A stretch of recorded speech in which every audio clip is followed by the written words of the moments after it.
Welcome to Malcom Reed's How to Barbecue Right, a podcast where we talk about barbecue, share recipes, and discuss all things delicious. And now, here's your host, Malcom and Rachelle Reed. Hey, welcome back to the How to Barbecue Right podcast. I'm your host, Malcom Reed, and joined by my lovely wife, Rachelle, and my buddy Heath Riles from Heath Riles Barbecue. Heath, appreciate you coming in the studio today, man. Anytime. What do you think about our new setup? Is it a little better than the closet? It's a little bit more roomy. I've got to give it to you. We can spread out at least a little bit. I felt like I was in a horror movie before. I was so confined. It wasn't that bad, was it? No. Did you jot down any questions for me? I jot down some for you. Oh, Lord. You know, I can shoot from the hip. There you go. I got to get my phone out as I put them on. Let me put it on silent so it ain't ringing while we're doing this. I wanted us to have, we always try to have something to talk about. I know Shell's got some stuff printed out, and we'll get into all that because we're going to talk about what we did. That's normally what we do, isn't it, Shell, first? Yeah, let's talk about the recipe this week. Just jump on in and talk about that. Well, so last week we told y'all we were going to go out to Traeger thing. Before we went, I knew that I was going to try to do a pastrami video this week. Turned out fantastic, but I had to get it in the soak, the whole thing. Have you ever cooked pastrami? I have not. Well, this was the first time that I've ever corned the brisket myself. I've always bought, corned beef brisket from the grocery store. I think Lobel's is usually the brand, or Sam's has their brand. Bring it home, soak it, and smoke it that way, turn it into pastrami. Well, I wanted to do it from a whole brisket, not just like a piece of a point or a flat. I wanted the whole beef brisket, and so that's what I did. I did, made me up a brine, and when you're doing pastrami, it's all about, kind of the salt, the pickling spice. That's what gives it the flavors, whatever herbs you put in there with it. You got to have a little bit of sugar to balance that brine out, and you got to have some curing salt. I used just pink salt, number one, and put it all in a big pot on the stove and dissolved everything. It's a gallon of water, poured it over the brisket in a bag, and brined it for, 5 nights, wasn't it, Shell, that I left it in there? We did it. I think it was. We took it out. Put it in on Tuesday, and we took it out on Sunday? I think so. Is that right? So was that Tuesday, Wednesday, Thursday, Friday? Yes, 5 nights. Yeah. 6 day. On the 6th day, I took it out. Some people in the comments said they take it out. They do pastrami 2 or 3 weeks. I can't imagine living in there that long. It must be a weaker solution or something. But what it does, it changes the whole texture of the brisket. It's cured from top to bottom, just like curing bacon or curing a ham or something like that. All those flavors from those seasonings and the pickling spice and the garlic and all that I put in there get into the meat. And then at that point, you got corned beef. You could steam it. You could, put it in a bag, one of those bags with some vegetables, cook it in the oven or whatever.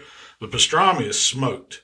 So what I did after I took it out of the brine, dried it out a little bit, and then in the fridge, let it sit overnight, and then smoked it the next day with the little pastrami rub.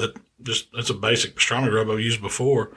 And man, it turned out fantastic. It was good. Once you pulled it out of the brine, it was pretty much just a corned beef at that time. Yeah, but it was pretty much just a regular brisket cook almost. Yeah, that's all it was. You cook it just like you do a brisket. Smoke, wrap it in butcher paper or foil, whatever you want to wrap it in, and then take it to 204 is what I took it to.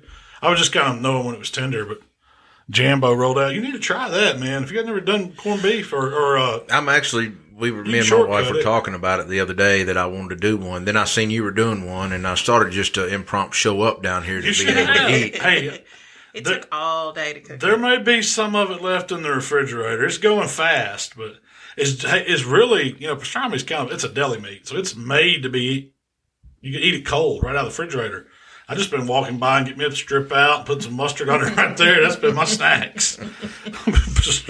My blood pressure is probably going to be sky high. How do I figure out I got to turn this thing where it'll stay on? Hold on a second. One thing, when we went to that Little Miss Barbecue, they you were there with us in Phoenix, Arizona. They served pastrami. We didn't go on pastrami day, but did you hear him talking about how they did it? I know that Blaine Hunter goes by there a lot to pick it up for people when he goes to contests and stuff, and they talk about how good it is. But it's more of a chunk, like a brisket slice, Mm-hmm. That's what I was going for in this one. I'd seen, I guess Blaine gives it to Darren, or Darren goes by there and gets it and takes it to Blaine sometimes, because I see them posting about it all the time. Well, that's a big deal to get some of that pastrami. Well, maybe we can talk Blaine into coming to Memphis in May since Darren's cooking, and maybe he can just make a pit stop by there and bring us some that week. But that was it. The video turned out great. I think you did a good job editing it because it was beautiful when I cut it.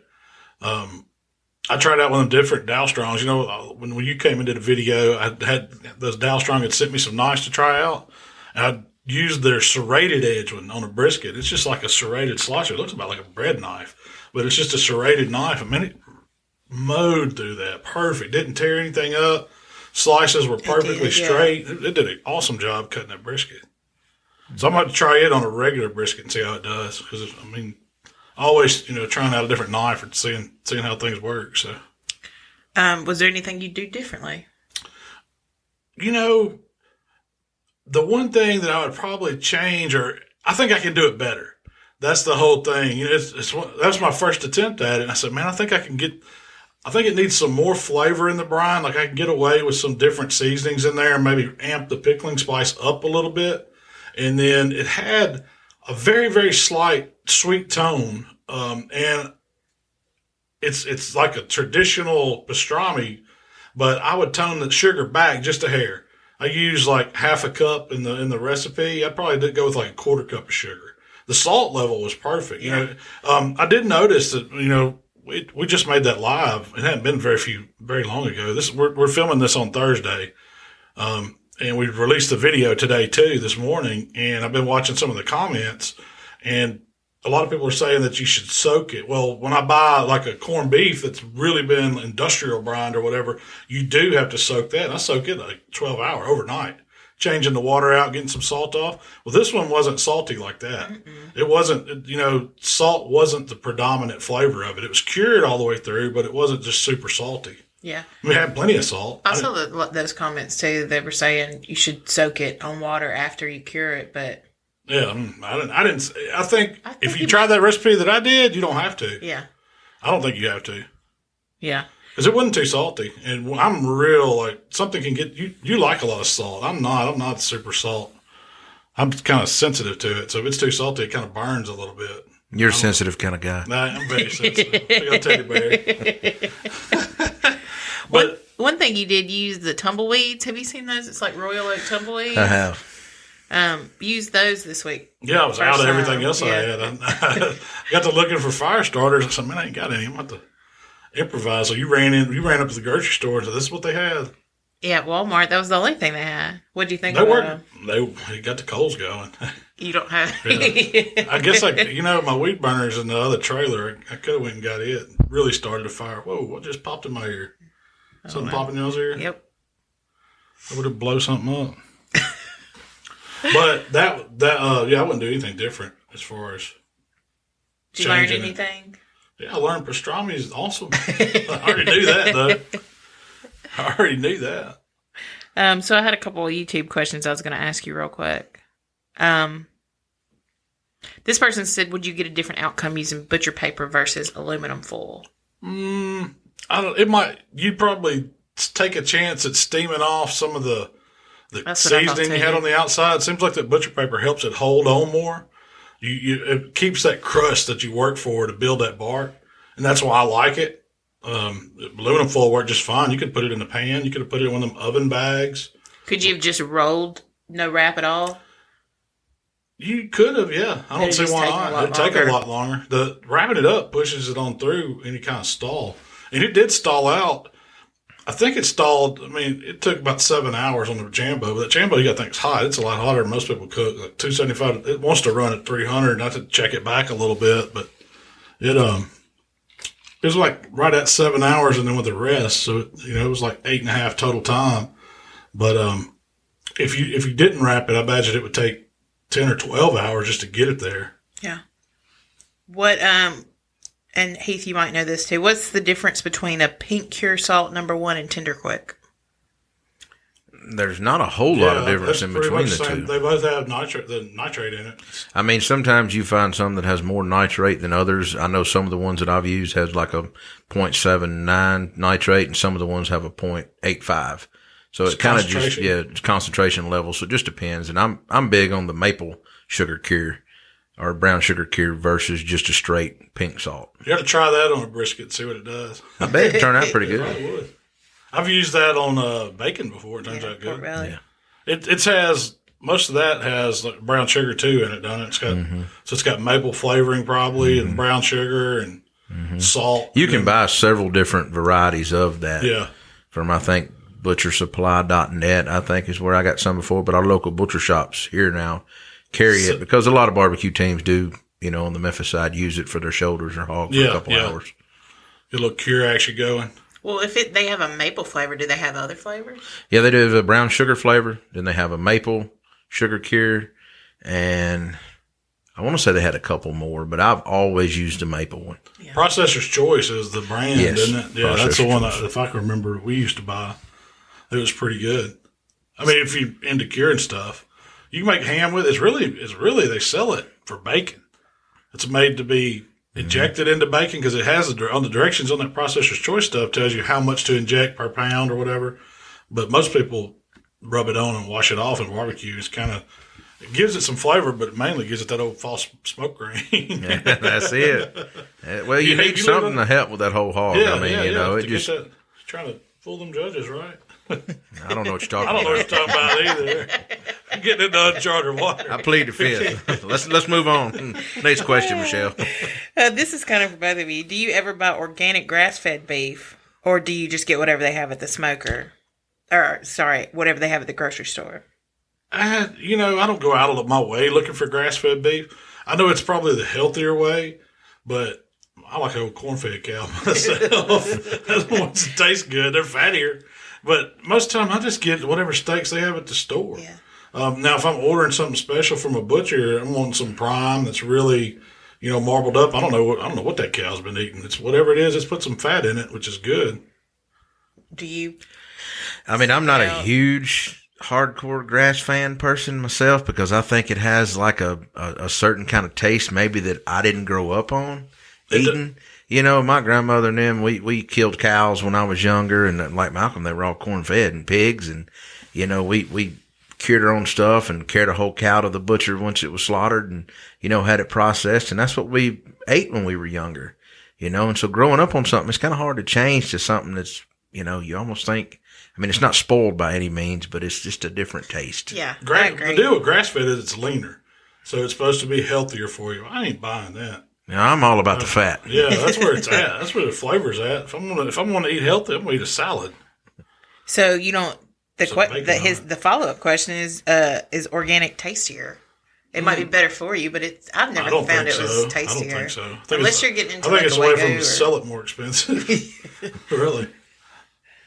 Somebody said pastrami ribs next. And now I do want to try that, but I want to do the plate ribs. Yeah, same way. You do it the same way. It's just it's beef the same way. The cut that they traditionally use for pastrami is not the brisket.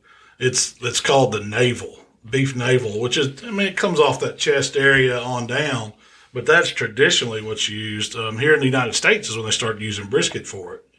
And that's what a lot of times we see, but it's very rare that you even see a whole brisket pastrami. Most of the time they always split it. And even when I was doing some research on it, Meathead side, Amazing Ribs, he said that he recommends you do the point or the flat. You don't do the whole because of how it's harder to get all the brine into the meat to get it cured all the way through. So if you have a smaller piece of it, a smaller chunk of it, that you've got better chance of getting it all the way through there.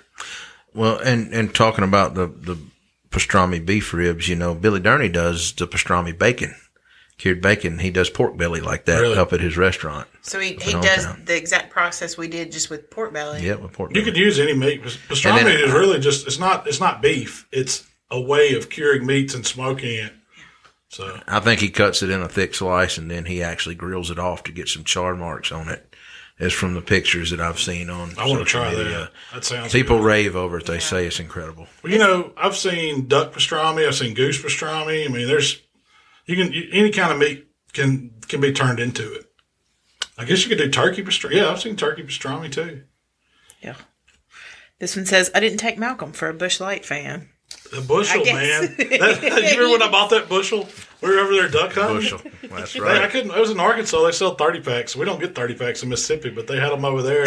A bushel of Bush Light. Yeah, that bushel something else. Yeah, That bushel will get you. It'll get you. I can guarantee you. The only reason why I bought it is because it got deer on the can. I was like, had some deer and ducks on there. I was sold. You want to be in trying something different. You want to get the whole experience. I got the whole experience. Yeah, got the whole experience. I drink a Bush Light every once in a while. I'm not prejudiced. As long as it's wet and cold, I pretty much drink it. I'm a little prejudiced Are you? myself. Yeah, You don't like a Bush Light? I drink a PBR. I'm peculiar. Yeah. High Life. I mean, I don't care. Have you ever seen Malcolm turn down a drink? Yeah. No. Oh, we got it. High Life. I said, okay. Turn it up, but not down. Yeah, and this person said they actually talked with Jimmy from Grillwood, and he had high praise for you. Well, thank you, Jimmy. I like Jimmy. He's a good guy. You know Jimmy. You turned Jimmy into barbecue. I'm actually, I'm the one that got Jimmy started with the whole barbecue world. Met him at the cleaners one morning, dropping off some stuff at the cleaners, and I had some chef's coats with me that day, and Jimmy does a little catering, and he was in a tree truck, and I said, "Man, you ever get any wood?" And he's like, "What do you want?" And we got to talking, and I said, "You ought to start selling the barbecue team. Just put it in a burlap sack and spray paint on the outside of it." And he's like, "Well, here's my card. Call me." And it, I kind of helped him get going there. And I love the fresh wood that he cuts. I mean, I really do. Yeah, you started a business, huh? He got me some fresh peach here a couple of weeks ago. Oh, really? He ain't got but a little bit of it, but boy, it's good. Have you tried it? Oh yeah. Is that what you won first place with? Yeah. I took a little first place rib again, first one of the season. A little fresh peach action. Yeah. So I wanted to talk about us last week. Heath, you went to Traeger too. We briefly mentioned we were going last week, but what was going on there? They were relaunching their grill line. They did a whole bunch of improvements on it, and we may talk about some of that. But I just want to talk about the trip. I thought it was cool, man. I didn't have any idea that Traeger's setup was going to be like it was. I mean, I've been to a couple different grill manufacturers, and they're serious operations. But Traeger's thing is like cutting edge stuff they're doing there. This is honest. I thought they were just ordering grills and having them made out of the country and then putting them out and had really great distribution. I had no idea the engineering was going into it, their sales team, everything they were doing. I didn't know they had a test kitchen, but it was pretty slick. How many employees are there? Do you know? I think they employ about 140 really? total here. Well, I think at that office, and then I think at their other offices, it ranges anywhere from 40 to 60, I think. They had 20 engineers working on these grills. I mean, who knew that? I mean, it's a pellet grill. I mean, what is there to it? I mean, I told somebody earlier this week, it really sold me on the whole Traeger lifestyle. I've been a Traeger fan for a while. I've been cooking on them, as Chad's a good friend of mine, the director of marketing for them. And of course I cooked on them and I liked them, but that trip just kind of, the lifestyle and everything they're doing, like you said, and the work that they put into it kind of just pushed me over the edge to be a Traeger man for life. Yeah. I mean, it did. So you like them? It was impressive. I do. Man, I thought impressive. It was like going to what I would imagine like an Apple launch party or a Google. It was something that we've never seen before or experienced before. It reminded me a lot of going to Getty's home office when I was there. Yeah, I've never been. As far as the feeling and the ambiance, but Traeger took it to a new level. The test kitchen's kind of an understatement of how big the test kitchen. They cook lunch every single day. I mean, we all seen the menus and stuff, and the food that they put out was just. I mean, I was blown away by the beef rib that they cooked. Yeah. I mean, blown away. It was awesome. I mean, so we hit the ground, and we weren't there very many days. Was it 2 nights, 3 nights, something like that? We hit the ground. We had a delay in Houston flying, and we finally got there. We hit the ground, put our suitcases up in the hotel room, met y'all back downstairs. They put us on a bus, and we were going to, I guess it was kind of a welcome reception kind of deal that night. Light hors d'oeuvres and open bar and bowling, and they had all arcade games, full tables. Key 2 words, open bar. Yeah. But what the cool thing was is we went up through the canyon. This was like, we were in Utah, Salt Lake City, and we drove up through the canyon to Park City, up there where the Olympics were held. And we saw that ski jump. Would you fly down it?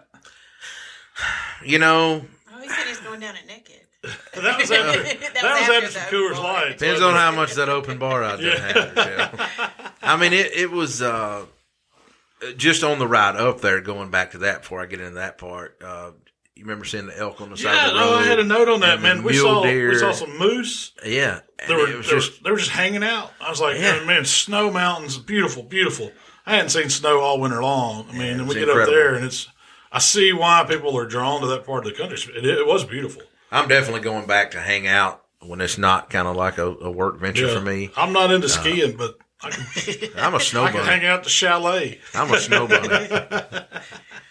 With your bush light. We're going to put you on one of them, what's the snowboard and send you down at ski jumps. That's it. But the whole bowling alley thing was really cool. The meet and greet, and got to see a lot of people that didn't know, like Dan Henderson from the UFC. Yeah. Chad Mendez from the UFC. Tim Montana. Yeah, guy, Tim Montana, singer. I had no idea. He was like some big country music guy. I've done some events with Tim before in Nashville. Yeah, for Traeger. And he hates beer. He's a character. He is. Good guy. But there was just so many people. And the owner of the company, he was like, if you didn't know who he was, you'd have thought he was just another normal guy. Yeah. I mean, because when I pointed him out to you, you were like, that's the owner? Really? CEO, what is his name? Jeremy? Yeah. He was a cool guy. Super, super nice guy. Does not get any better. I mean, they really embraced the whole family thing and the whole, like I said, lifestyle of cooking. Well, I didn't know very many people there. I knew Chad. I mean, that's who invited us out there, Chad Ward. I guess he's their kind of director of marketing, barbecue teams, all that stuff. And then I knew Danielle, and Matt. Mm-hmm. Those are the Cosmo. Well, Cosmo kind of came too. That's the only people I knew. The whole, the rest of them were all new friends because and then I met a ton of people that followed our stuff or that that just like. So a lot of big time Instagrammers there. Yeah. Oh yeah. That's pretty much who was there. It was social media type influencer people that had interesting stuff going on. It didn't necessarily have to be in the competition or full time barbecue world, because like you said, there was these guys that were had hunting and guide service companies that had going on. There's those UFC guys. I mean, there's people from all over. There was just there's some ladies there I met that just did blogs, but they were they just like to cook, and I guess Traeger had got up with them, and they're cooking on Traegers now and loving it. So they had a lot of distributors too. There was a lot of distributors. Yeah, there's a lot of distributors. I want to say in the group we were in, wasn't there like 100 people, and then there was probably another 100 that were just there hanging out too. Yeah. So there's probably at least they had some of their higher end platinum dealers, I think. Some of the higher end grill stores on the tour buses and stuff that they took us out to the.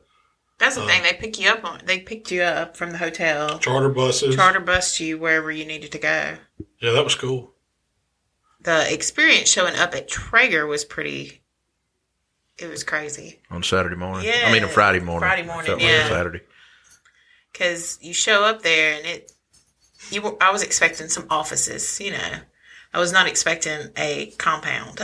Yeah, it's pretty much. When you went in, and like the retail side, this test kitchen, or no, it wasn't the test kitchen downstairs. It was more like of a classroom type setting where they had all their cameras, and that's where we did. I don't know if anybody watched the live feed thing, but that was where it was, and it was just this huge room set up with like a countertop where you could do demos and had the light rigs over the top, the mirror, the stuff back behind it.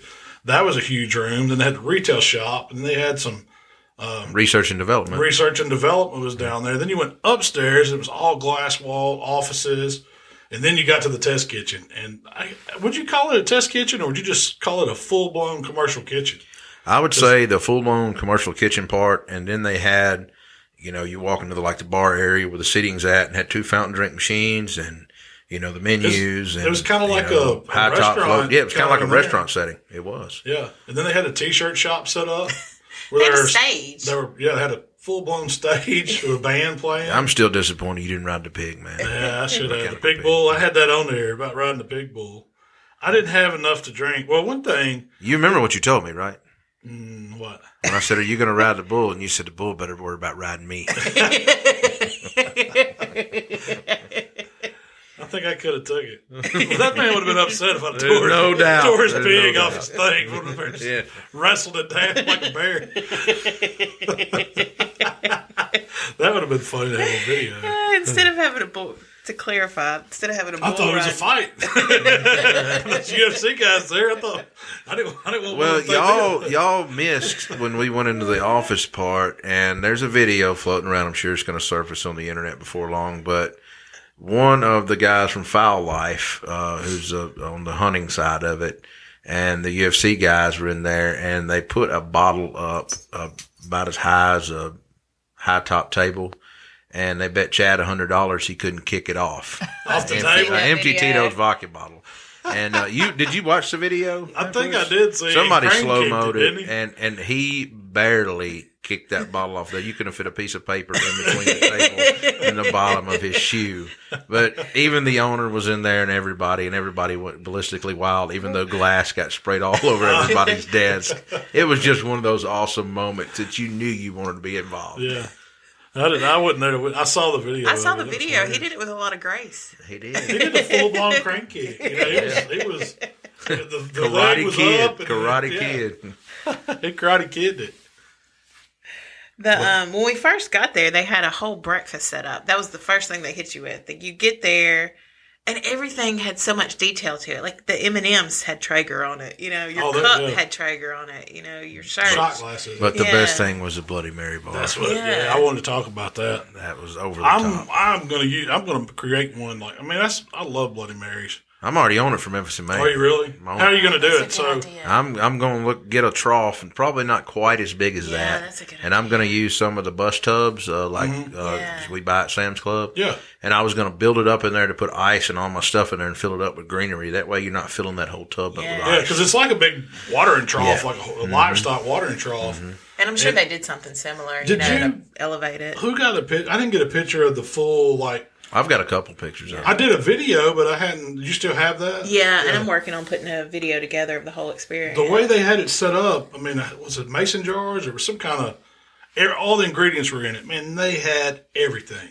I'm talking. Well, even they had smoked meats on the end, chicken wings and ribs and shrimp, what else? Shrimp. And sausage. Shrimp are good. Was it sausage or it was ribs? Bacon. That's right. It's candy bacon, too. Candy Michaels. And everything was cooked on a Traeger. That was what was cool about it. Yeah. But they had every kind of garnish you could put on the Bloody Mary. Peppers, Insane. celery. The whole green bean, everything pickled. It was. The glass wasn't big enough to hold all the garnish. No, you'd have needed a pitcher. It to was do it. nuts. But they was pouring. The Tito's was flowing, which I was glad to see that. That's my vodka. I got choice. a mimosa, and they put Tito's in the mimosa with the champagne. That's a true mimosa. True. It was true, wasn't it? It was true. I'm kind of a poinsettia man myself. You like the cranberry? I like the cranberry instead of the orange juice. Nothing wrong with that. I like champagne, so. And then I had Did you do the shot? They did. What do they call them? Traeger bombs. Traeger bombs. It's pretty. Was it Bloody Mary shot? Pretty much. It was Bloody Mary and Tito's and a burn end sticking out of the top. Skewered on top of it. The burn end was good. That burn end was really good. Yeah. Really good. Somebody took some time to cut So who do those you think they perfectly had cooking? square. They just used the staff to cook. I would all that imagine Curtis and Jason and several of the other guys. They did a good job. They did a good job, man. The food was. But every little, every few minutes there was something like that, like a little Traeger bomb with a burn in, Then you had this awesome Bloody Mary bar, and then you turned around and, it was just constantly something that was the attention to detail was.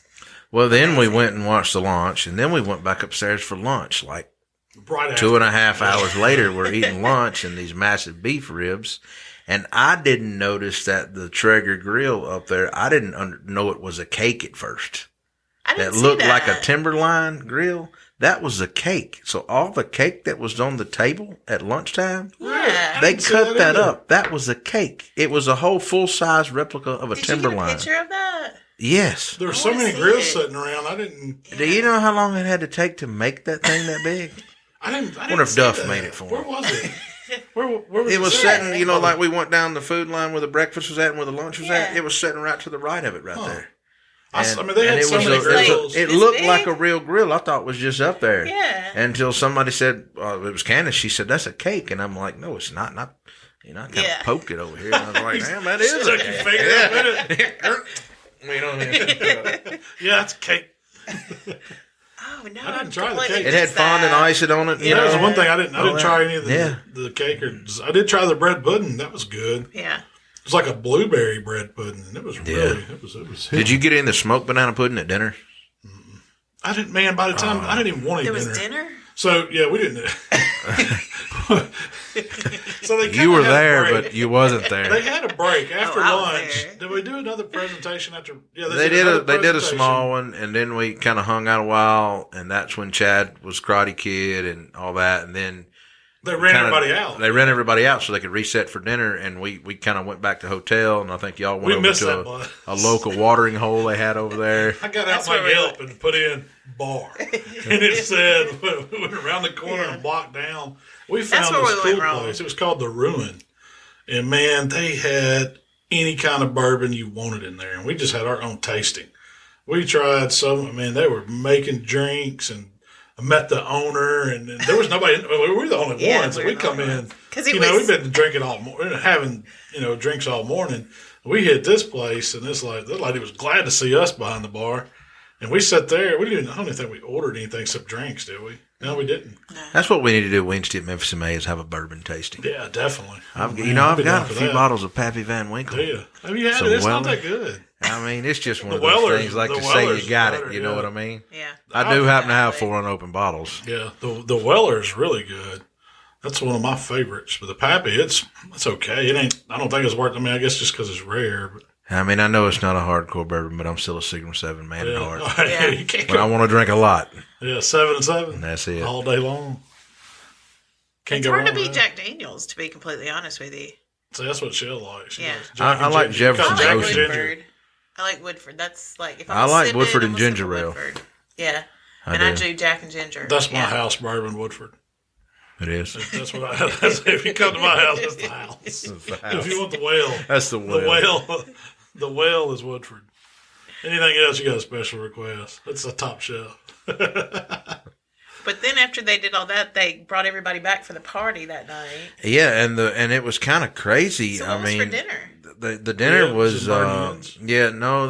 they had burn ends, they had ribs, they had chicken, they had We're forgetting something though, because they did the outdoor demos where they were Oh, cooking yeah. all that food That outside. was before we. That's some of the best stuff I had. Diva Q was making those pork collar tacos. Those were awesome. What was it you had? Was it Elk moose? meat. Elk. It was elk we had meatballs, moose balls, and moose- I've actually moose that's what I'm sliders. looking on my phone now. It was moose sliders. Four They had, right little, here. Were they burgers? Here we No, go. there's We had baked pepper jack stuffed elk meatballs. Yeah, We had grilled bacon wrapped venison. I had that. That was really good. that was good. David Q had the peachy barbecue pork tacos with a perfectly pink peach slaw. That was really good. We had the smoked pulled moose slider with red cabbage and pickled onions. That was good. And the cauliflower. And to me, to be a vegetarian dish, the whole grilled curry cauliflower with mint, toasted almonds, and Haas sauce. Was that the keto lady that was there doing that? No, her name was Amanda Haas. Oh, Was okay. her name, and it's Amanda Haas Cooks at Amanda Haas Cooks on Instagram. Really, really nice lady. But it was she was super, super cool. It was good cauliflower. I mean, I thought it was pretty good. You're the one told me you got to try it. 'Cause I was Oh, like, it I'm gonna was try really that good. for- It was really good. But That was like the cake. I was like, I ain't trying cake. But talking about the dinner menu, and the only way I can remember this, they had a grilled French onion dip. Really? And I'm telling you, it's on the Traeger website, and I will be making some for Memphis in May. I guess they smoked the onions first and made it, Really? and it Okay. was so good. gotta I mean, try that. so good. And they What had are you using for the? they Chips, use bread? chips or either a bread, Yeah. crostini, and they had a baked bourbon pecan popcorn. They had smoked mixed nuts and Traeger smoked jerky. And Candace made a jar up of to go of the whole because they moved that display around the corner like I it was got going some out. of that to go, yeah. And I've ate the whole jar. It was like a trail mix. It had Yes, all it was different so kinds of good. Smoked, So smoked good. nuts and stuff. And at dinner they had barbecue brisket burn ends, smoked chicken, St. Louis ribs, the baked mac and cheese with jerky dust, baked cornbread pudding, roasted green beans with garlic and honey, and a green salad with grilled bacon and smoked buttermilk dressing. And that was Yeah. awesome. And we ate, we got a bite or two of everything of that. They were out of burn ends when we finally went up there. But the smoked banana pudding with a baked wafer crunch. Baked wafer crunch. Was insane. Like, just... I didn't try it. Was totally blown away. I'm not going to lie. I had 2 of them. Really? Were they in like a little... They were little individual cups, little clear plastic cups, Yeah. A little bigger than a shot glass. I mean, it was just unbelievable how good they were. By that time, we'd ate so much. I told Shell I got to have something to soak up all this food we've ate. Most time it's opposite. The mixologists they had at the bar. Oh man, what was those mixed drinks? What was the one I did have those. That we were doing? It was like Did you take a picture of that? I did. I do have a. It was a spicy. It had a little bit of spice to it. It was a bourbon because I got Cosmo on him. He was like, "Man, what's that?" Bourbon. I need to go back to my list. Oh, sorry. You want to read that? Traeger Old Fashioned, Timberline Buck, Traeger Lemonade, Smoky Mountain Bramble, and a Yardbird. I drank the Brambles and the Yardbirds. Mostly the Yardbirds with the rum. Yeah, rum, grilled pineapple juice. That's the thing. Which Every little thing was even things that you didn't have to put on the grill. They put on the grill. Yeah. Mm-hmm.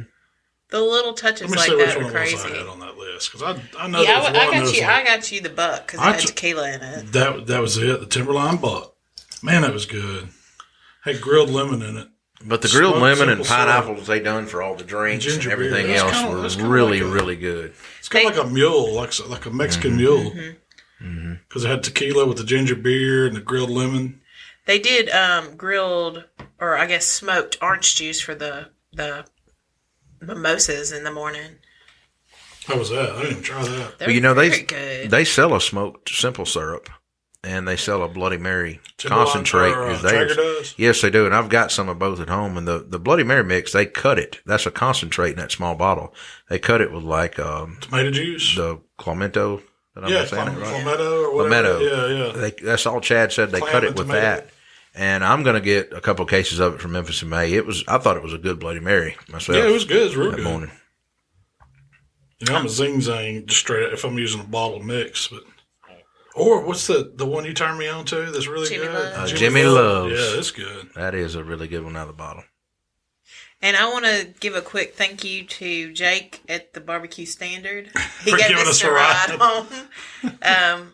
We just happened to be walking out the same time he was, and he gave us a ride home. Back to the hotel. Yeah, back to the hotel. He didn't drive us back to Hernando from Utah. That'd have been real nice of him.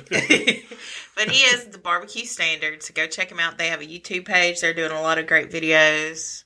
Instagram too, right? Instagram, yeah, I'm sure. But he was kind enough to offer us a ride. Yeah, incredibly nice guy. We met some of the nicest people. So we went back to the hotel. It was like, it was 9 o'clock. They were fixing to start. The first bus was coming. I think we left there at 9:45 is when we finally went back. We was like, we'll go back to the hotel. Got us some water, took it up to the room, and Shell's like, let's just go have one beer at the bar. And it's like, okay, that'd be great. Now, sure, it was really Shell. Yeah, it was. It was. So we went back down there, and next thing you know, it's midnight. We got a plane to catch at 7 or whatever it was. No, our plane was. It was 10, so we got to sleep in an hour later than normal. So it all worked out.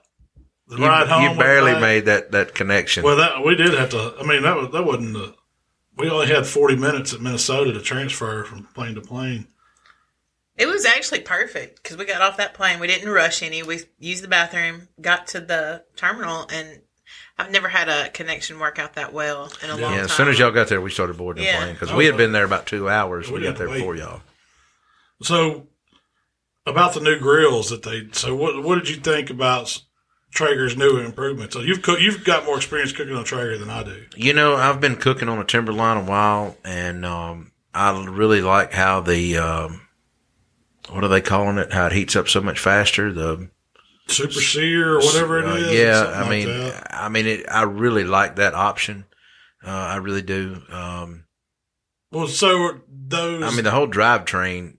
That's what they beefed up. They took it from an AC motor to a DC motor and made it to where it's so much stronger, and then they put in an anti-reverse on it. So if it jams up, there's no more jam ups. It'll revert. It won't just keep binding and break something. But they beefed up the motor like no other auger in the industry from what they said. I don't know what augers other people have, but that was one of their big selling points. The cool thing to me was they put a daggum pellet sensor on those timberlines to where, it's all got the Wi-Fi technology and all that, and some people use it, some people don't. But it works great, but it also have a sensor in there, so if you're getting low on pellets, it'll tell you. And I thought that was cool. They had that set up, testing it, and they had different things going to show you that you go up there and you draw stuff out of this little dispenser, and it was reading when the level would get low, and it'd send it to you on your app, on your phone, that you're low on pellets or whatever it is. That's pretty cool technology. Yeah, because I've had some long cooks before, and me being me, I would get up every 2 hours to check everything. Yeah, to make sure you had pellets. When I was just cooking, 6 or 7 butts, and I've cooked 8 butts on my Timberline 850 many times. And so to get up and check it and all that now, not having to do that with the new grill, is going to be a whole lot nicer. So now I completely let it run out before when I was cooking here. He was off doing something and he asked me to cook something for him, and I've let it run out before. Or if you'd had an alarm, I would have known. The cool thing about their it's not like Bluetooth based. It's straight up in the cloud. So I could be in Salt Lake City and Shell could be firing up the grill and I can tell what's going on. I can adjust the temperature with it. I can know when the pellets are getting low. Can you adjust the temperature from the app? Yeah. Well, that's what they said. I don't do it. They sent, I've got the, what's it called? Pro 575. Mm-hmm. And what they do now, they have 3 different levels basically of grills, it looks like. They've got the Pro 575 and then a Pro 750, I think. And then they've got this middle ground kind of model. What do they call it? Ironwoods? The Ironwood. Mm-hmm. And there's 2 or 3 sizes of those. And then they have the Timberlines, which is like their top of the line Traeger. I don't know if it gets any better than the Timberline. It don't. And I've actually got all 3. Well, I don't have the new Timberline, but I've got the Pro 575 that I just put together. Yeah. And I just put together the Ironwood also. And so you have all 3 then. I do, but we're supposed to get the new ones sometime the end of April, the new Timberlines with the pellet sensor. Well, that's what I want to tell you. I'd love to cook on that 1300 Timberline. That cooker looks amazing. I mean, it's the biggest one of the new lineups that has all this latest technology on it. I'm ready to cook about a 4-pound tomahawk on one. Reverse sear with their cast iron set that I've got. I'm ready to do something like that. Well, I've got to see if my grill grates will fit on this. This is the one I have. Was it 575? Because it's supposed to sear. And man, I'll tell you what, I fired it up and just the time to see how long it takes to max out temp. It's like 8 minutes from start to as hot as the thing will go. 8 minutes flat, and I'm gonna find out if you can sear steak on it. I don't know. I just wanted to see. Mark I guess you could do it on Grillis. Yeah, he does the Grillis. Grillis do it. Yeah. He don't tell you the mods though. I hope I don't have to mod this Traeger. I might not should have said that. It's said now. But that's what I want to cook on, the Timberline, the 1300. You can just about get a small whole hog on it. It's big. I mean, it's pretty good size. Well, a lot of people cook some, where's my mind at here? Like you cooked before. The sucklings. Yeah, sucklings. Yeah, you see several people cook sucklings. You can get those on there, no problem. I'm just wondering how many, could you put, no head, of course, but could you get a small hog? I bet you. I'm sure. Yeah. Be close to it. Not for competitions, but. No, I mean, I'm not talking about comps. I'm just talking about the cook one. Because everybody wants to know what you can cook one on. I don't have any idea what the price point is on those. The deal with the Timberlines. About $2,000. Are they? The deal with the Timberlines are, not all the Traeger dealers sell them. Like, you got to be a top, you got to. I think you have to be a platinum dealer. Is that what it is to get those grills? So you're not going to see them at Home Depot. Well, the Pro series, the new ones, the 575 and stuff's already at Home Depot right now. Oh, really? It's in Olive Branch right now. What can you get like the 575 for? I think it's about $700. Is it? Yeah, I think it's about $700. That's not bad. No, it's fairly reasonable. Yeah. Yeah, it's on par with the other entry level pellet grills, I would say. Yeah. They did have a cool little I guess it was a tailgater. Is that what it's called? Mm-hmm. I'd like to see how that grill in action. You talking about the Ranger, the little tabletop? Yeah, one? This is Ranger. Is that what it was? I'm supposed to be getting one of those. It's got cast iron with it, and a lot of people are using those for SCA contests now. Really? Yes. I hadn't seen one. That's the first time I've ever seen one. How hot will those get? I think right at 500. They got to get pretty hot because the fire pot's right there and the grill's on top of it. Yeah. You don't have any choice. It's got a little deflector, but there's not much to it. I mean, it would set. It's not much bigger than your laptop, really. I mean, maybe 2 laptops wide. And, yeah. I mean, it'll set. That's about it, about 2 laptops wide. Think of a briefcase. That's kind of the size of it. It's got the hopper on one side, and then the grates, I mean, it's kind of narrow. You don't have a huge cooking surface on it, but for grilling a couple steaks, you can do it all day long. What does that one retail for? I'm unsure. Yeah. You know what I want? I want one of those. Have you seen the ammo can?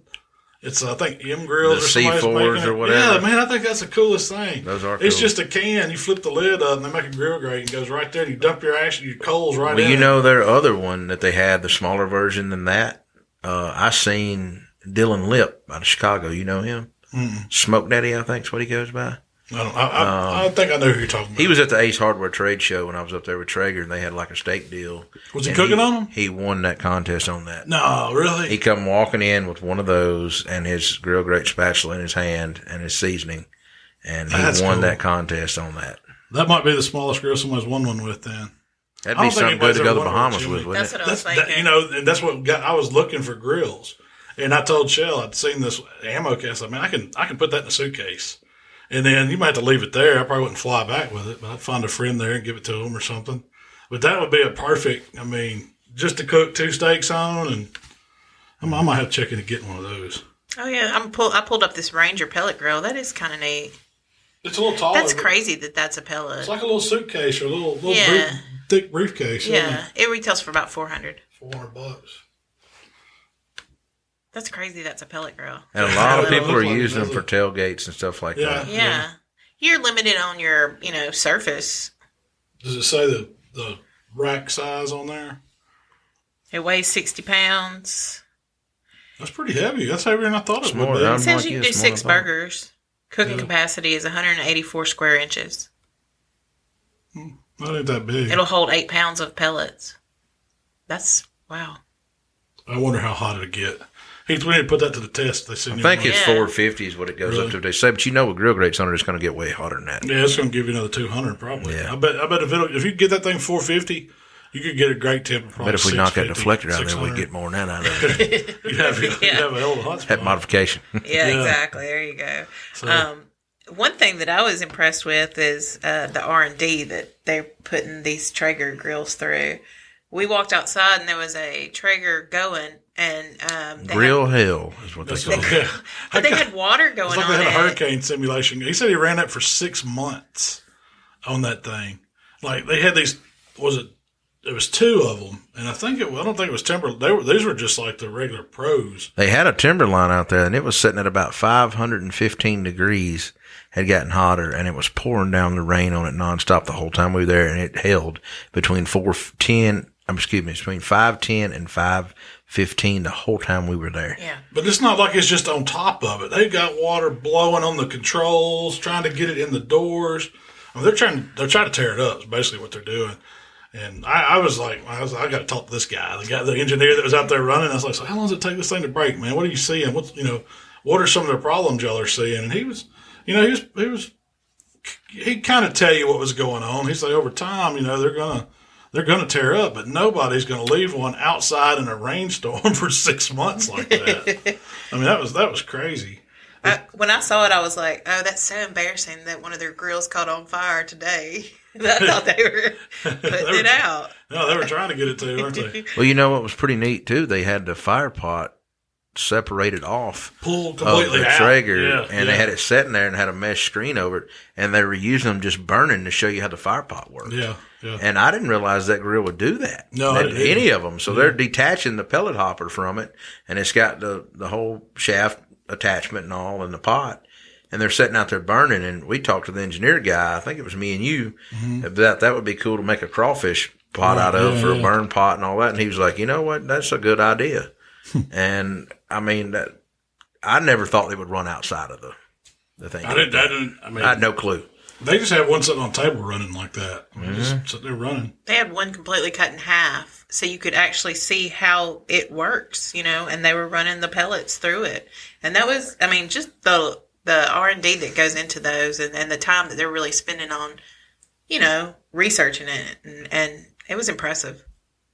The whole experience in Traeger. I'll tell you, really I didn't know that much about Traeger. I mean, I cooked on the Timberline that I have, but my first ever, and I told Chad this, first ever Traeger I ever saw, it was Bad. Do you remember Bad Bob in Dyersburg? I do. He was a Traeger dealer. He was the only person I knew that had them, and he had one. We were cooking up at, I want to say it's Kennett, Missouri back in the day, and Memphis In May sanctioned contest, and he had that one up there, but it was like had a garage door on it. It's like this big square box. I don't know what model it is. I don't even know that was a trailer model.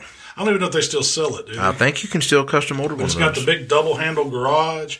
And that was the first time and I always said, man, if I ever get a chance, I want one of those.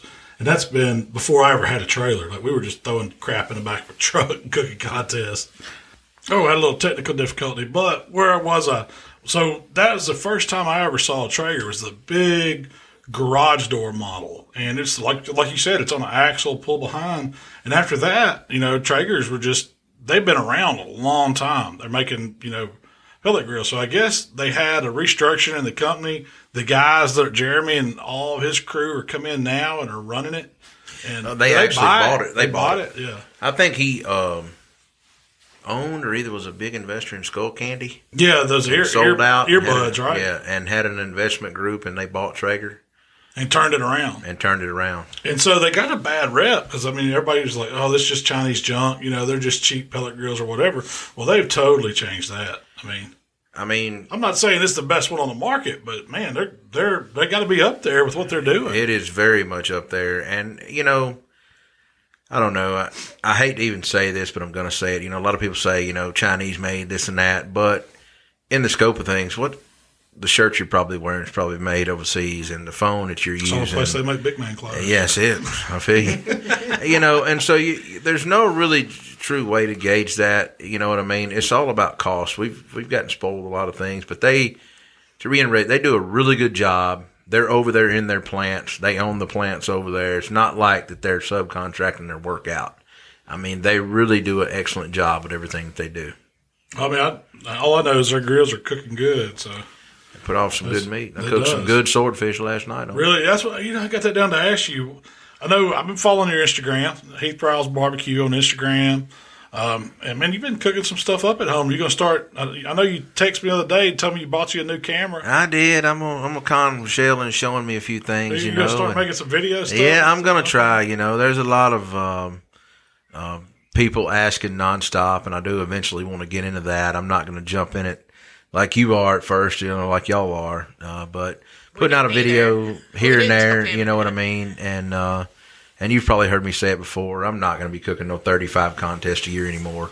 I want to cut back, and, sales on products are really good, and just moving the whole, doing some instructional videos and just having a good time with it. Yeah. So that's a good segue to, we never talked about kind of your credentials, but you've been, how many times have you been NBN Team of the Year? I've been NBN Team of the Year overall 4 times. I've been Whole Hog Team of the Year 3 times. I've been Pork Team of the Year 4 times. And I've been Rib Team of the Year 5 times. And do you think rib is your strongest category? Now, yeah, it is. But it's kind of like if I focus all my effort on something, I know what I can do with it, and pork or hog wouldn't be much to come back. But I'm kind of over to the point of cooking and staying up all night. And, so you're cooking ribs because it's easy? Well, at an NBN, you cook, one category can win grand. Yeah. And so I can go cook a rib, and, if I can get in there, I'm always in the hunt. You know that. Got a shot, yeah. Yeah. And I relay it to the old one bullet in the gun. That's all I need. And, so is that what you're doing, is getting ready for Memphis In May? I'm getting ready for Memphis In May. I'm going to cook these. I've cooked one first place ribs with it. And there's 4 more contests before Memphis. Wow, is there that many? There's 4. And all NBN? All NBN. And so I plan on cooking all 4 of those before Memphis. And after that, my cooking's probably going to slow down dramatically and be one here or there in between. Are you going to bring a Traeger out to that S2E8 contest next week and cook ribs? I am. They got I didn't even sign up. I just signed up for steak, but they have a rib category. It's It's a Horn Lake contest in Southaven. If that's not confusing. They moved it to the Sportsman's Warehouse parking lot. location. Yeah. I heard. But I got to get signed up for that. But I am going I signed to up yesterday.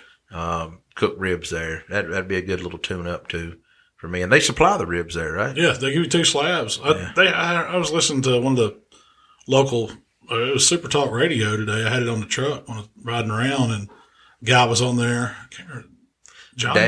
Dave Young, man? Dave Young. Yeah, he was on there talking about it, and that's I didn't even know they were doing ribs. And I signed up, and of course, Waylon's going to cook steak. Michael's going to cook a steak with Rachelle. But I may add ribs. I don't know. You might as well. I was thinking, nothing wrong with second. There's nothing wrong with it. I hear you. Don't make me bring that Pro 575. Show them how to cook a pellet rib. Ain't nothing to it. So, talking about Memphis in May, what do you think? What's going on? I know you've been watching the news and seeing about moving. Have you got any inside? You know everybody over there. What's going on? I do have a little bit of inside. So, are they going to move it? And, I don't know. They're trying to work through an agreement now to where it's feasible for everyone. But honestly, if they do anything else to the park was expanded back in the early 90s for Memphis in May. That's what I thought. By the Corps of Engineers. Yeah, and that's so why they did that. Anything that they're wanting to do is going to take away. And last night, I don't know if you've seen the news, they were talking about changing 20% of it to kind of satisfy the riverfront development and Memphis in May, and that means they would have to cut back by 45 teams. Wow, really? And so that equates to, I can't remember, somebody put a pen to paper, the average entry fee. So you know what they're going to do. Memphis in May's not going to lose any more money. They're going to go up on the entries, and I can't speak for anybody else, but my rib spot in a 34 by 54 was $4,600 what I wrote the check for. And that was no electric. That was no anything else that's got to be added to it. Yeah, it's just ground. And so. Yeah, we tell people it's 10 grand.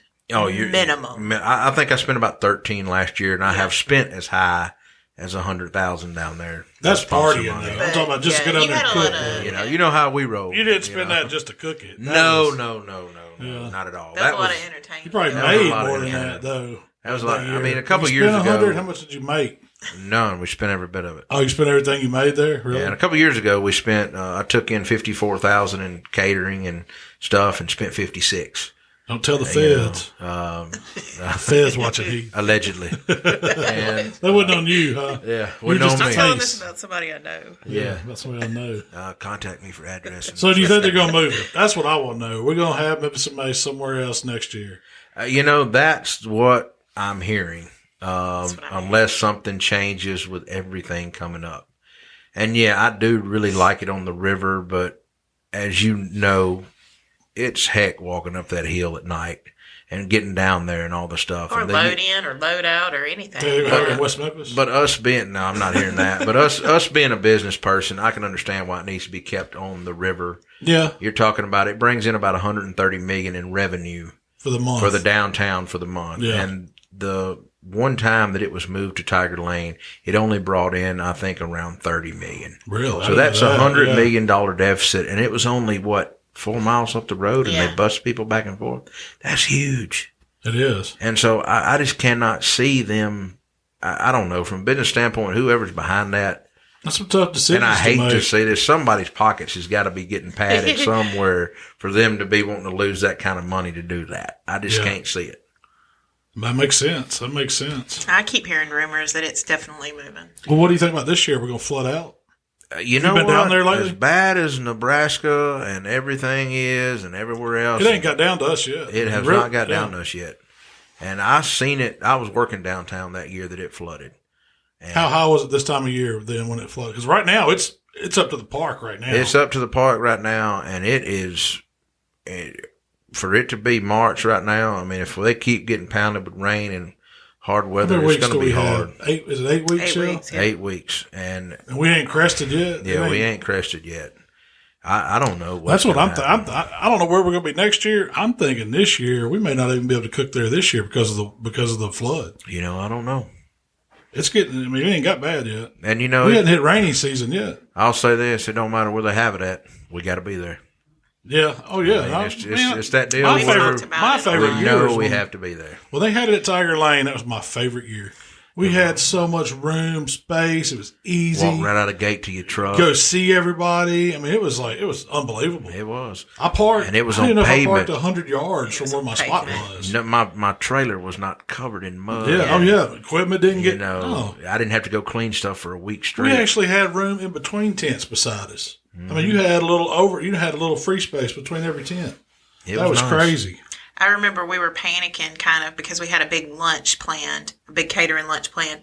And I was like, how are we going to fit all these people in this booth? Because we had a small booth and we got the lunch after, we'd already finalized everything. And they gave us that little extra room. And, man, it made the biggest difference. Oh, yeah. Heck yeah, it did. We set out tables out there as we had room, cocktail tables. And that worked out perfect that year. Yeah, I'm catering for a couple groups this year. So give me some rib secrets. I need. What's it going to take? Yeah, well, we're doing ribs too. Yeah. Cook it till it's done. Cook it till it's done. There's a great video on a YouTube channel called How to Barbecue Right.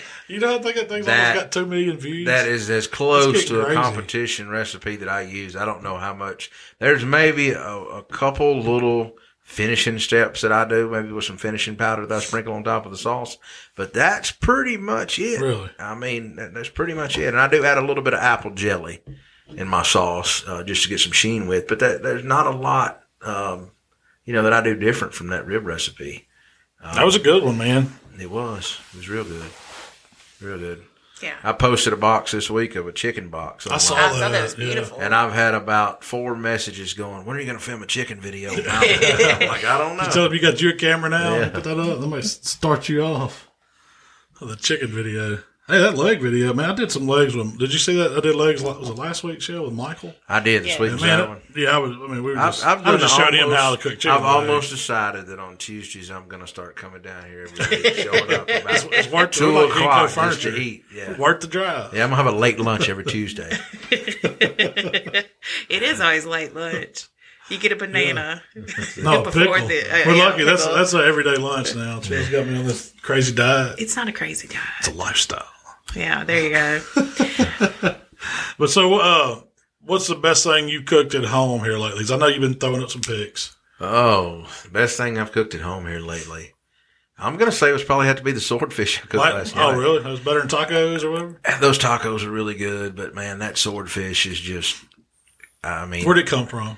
I have a friend that goes, his daughter lives in Pensacola, and he goes down there about once a month a lot of times, Slade Douglas. Really? And he always calls me and wants to know if I want anything from the butcher shop from Kevin. Yeah. And this time I had him bring me back some briskets and stuff, and he always goes by the fish house down there, a place that sells seafood, and he brought me back some swordfish and some cabo. Am I saying that right? Some kind of fish. I don't remember. Called it the ribeye of the sea. Oh, okay. Cobia. Cobia. Lemon fish. Yeah, cobia. Man, that stuff is awesome. And, have you cooked it yet? I have not cooked it yet. It's going to be next. Cobia is awesome. It's an ugly fish, but it tastes good. Yeah, and so I've been reading, or I just finished Anthony Bourdain's book, and he was talking about one thing about swordfish. He said if you ever go to a fishmonger and you see them clean swordfish, they said you'd never eat it. Really? Yeah. All the worms, they said it's full of them. He said there's not any swordfish in the sea anymore. It's not full of worms. I don't know how true this is. I never ate swordfish. Wow. But you didn't see any worms in it, did you? No, I didn't see any worms in it. I don't know if that's true or not. You're going to make me look next time. Yeah, no, I definitely would. Probably going to get a tapeworm. Tell Slade when you see it, go through that. You did give me one. Give me one. So you probably sell her half of it. Sell her half of it. But I need a good tapeworm. It must be bad in Salt Lake City. There's a bunch of skinny people there. Yeah. I told Rachelle, I said, man, look, I think people up in Salt Lake City, they just like cooking food and taking pictures of it. They don't like eating it. Yeah. None of them weigh over 120 pounds. No.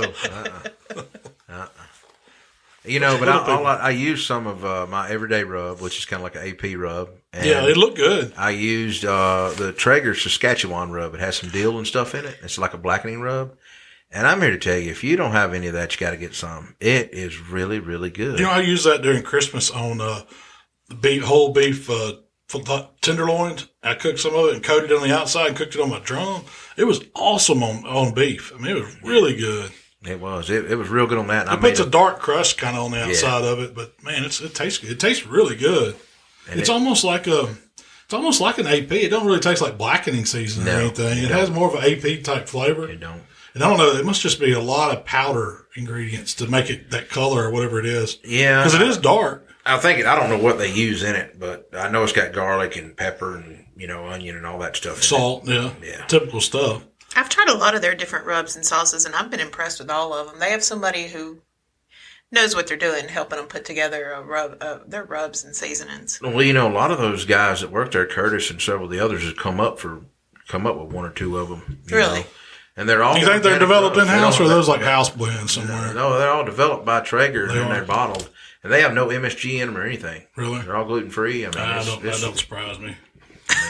Yeah, I like MSG. I like a little MSG too. I had a guy contact me yesterday actually and asking me to have MSG in my rubs, and I said I do have a little bit in them. I said that's what the flavor comes from. Yeah.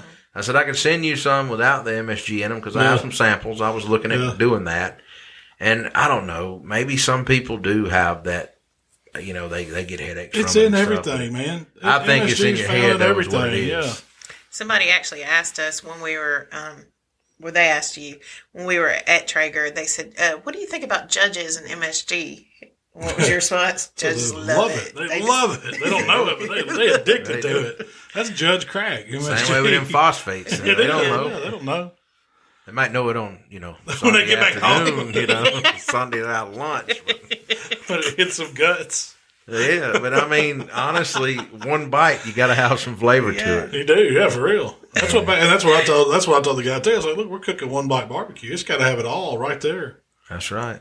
That's why. I mean, I'm not putting it in my stuff at home, but I mean, I use my rubs. They got some MSG in them, but it's like mine. It's probably a small percentage. Like when I made my recipe, it made a 3-pound batch. I would put like a teaspoon to 3 pounds of other stuff. I mean, that's such a little amount. It's not like you're using it straight out of the, accent shaker going right to it. I mean, I'm sure that would, I don't even know if it hurt you really, because some people say they're allergic to it. I don't think it's a farce. Yeah. You probably got a lot more allergies than MSG if you're allergic to that. You got problems. Gluten. Yeah. Well, after y'all pissed everybody off, let's. Hey, each his own. I'm not judging anybody. Yeah. If you want to be allergic to it, go for it. Yeah, that's it. Kentucky Fried Chicken. They say that's what makes it so good. It is. That's one of the 11. That's number 11. That original recipe's good. Yeah, it is.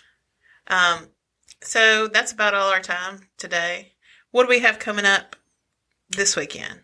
Well, we got folks from Towns and Spice, Shane and Lawson Lynn are coming in town. We're going to do a podcast with them, hopefully about rubs, making a rub, kind of a basic recipe.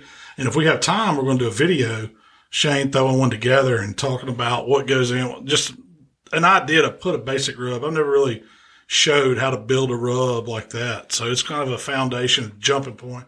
It's probably how you got started or anything, a basic recipe you had, and then you can tweak off that to make it your own. And how to get rub and seasoned and bottled is what I'd like to we'll talk about that, dealing with a co-packer, because they do some co-packing. They do small batch co-packing. And he does meat processing, seasonings, and equipment and stuff. So there's all kinds of questions I got to ask Shane and Lawson. And so we're next week, we're cooking steak. Yeah, we're working this weekend. We're staying at home. She'll put a rule on me. We got to stay home one weekend, so we're going to stay home. I like how he says, like he follows my rules. And then we're going to. I've seen it firsthand. I think he likes next to stay weekend. home. We're staying home next weekend. The weekend after too, we got a steak contest up in Horn Lake, South Haven. Yeah. That's a long drive. What is it, like 8 minutes? 20 minutes. Yeah, it'll take me 20 minutes to get there. It depends on traffic, That's good for you. You might drive to that one, right? I'm going to drive to that one. Yeah, I'm going to drive to that one. And then the week after that, we're cooking KCBS in, it's actually in Millington. It's for the Bull Moose Club out in Somerville. But they're having it at the, what's that, All-America Stadium out there at Millington, Tennessee is where they're going to have it. Oh, it's not going to be at the lodge? They moved it. Same location as the Goat Days contest in the fall. They're moving it to that. So hopefully the rain will quit. And it'll probably be a mud hole. Yeah, I'm going to be at Atoka that weekend cooking. And it's just right up the road. And it's a state contest. You're going to pass that one. I know. We cooked that one last year. I had a good time. That's there. an MBN, Atoka. Mm-hmm. So you're doing the state contest next weekend and then Atoka the next. Mm-hmm.